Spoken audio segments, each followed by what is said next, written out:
So I had a PR problem. So I started to speak, and I spoke because I had this issue, and I was a convicted felon, and it was something that I had to really deal with. And I started to speak because I was trying to get in front of this PR issue.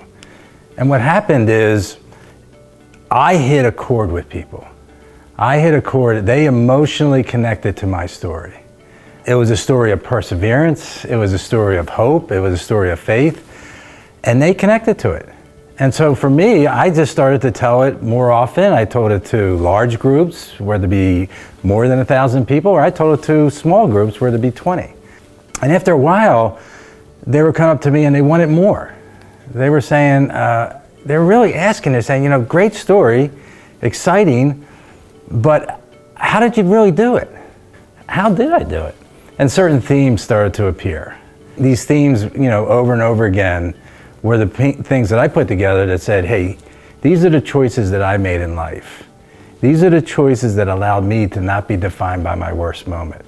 These are the choices that allowed me to be defined by who I wanted to be. And they're the choices that I'll talk to you about. And so when I get on the stage and I talk to people, they think I'm talking right to them. And what they walk away with is the ability to say, hey, I don't want to be stuck in the circumstances that I'm in. I want the opportunity to do something different. I want to be something different. I want to appreciate life more. And that's what I give people. And that's what I talk about. And that's been rewarding. For me, there's two different groups of people that come to my events. There's people that are your type A, classic, motivated, driven people, and they want to accomplish more in life, but they also want to achieve balance because they feel like they're out of balance and they're missing something. And the other group of people that come are people who are being challenged in life. They're stuck. Their circumstances are starting to impact them. And for them, they're trying to achieve more in life, but they're just trying to figure out how to do it.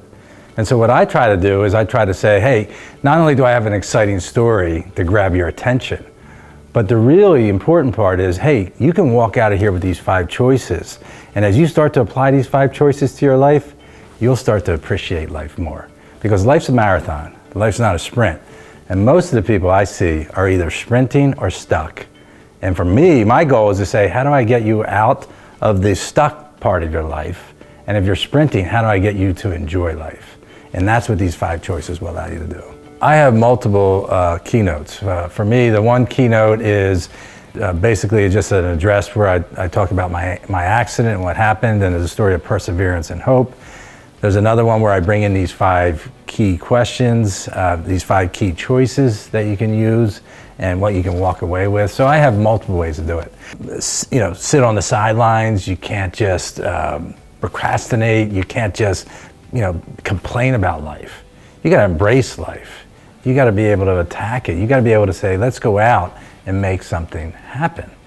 The issue is how. Well, let me show you with these 5 choices. You know, you got to have clarity in life. You got to be motivated with some accountability. You got to be able to adapt. You got to have confidence. And you got to have balance. Those are the 5 choices. And once I start to share those choices with you, you realize that it's not something that you can't do. It's not something you can say, hey, Jay, you did it, but I can't do it. No, it's pretty simple.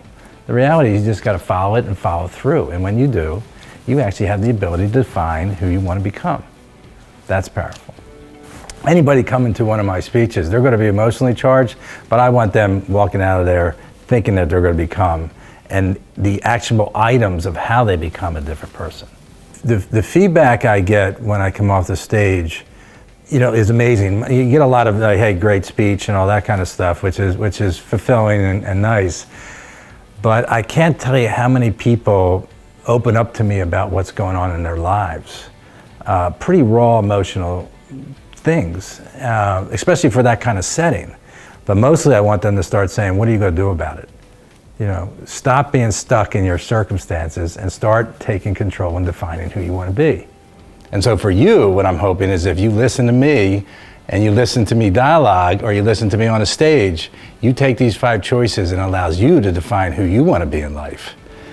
Growing organizations is where all the opportunity comes from. And everybody wants to be a part of a growing organization. It doesn't mean it isn't without its issues, but how do you take advantage of what you want to do or how you want to be defined in an organization that's growing? one of the reasons I do all this is I think I'm amazed at how this world today is hard.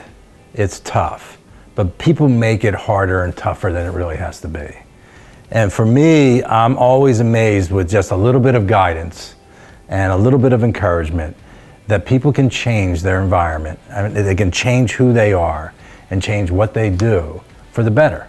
And so every day for them becomes a better day than the day they just had.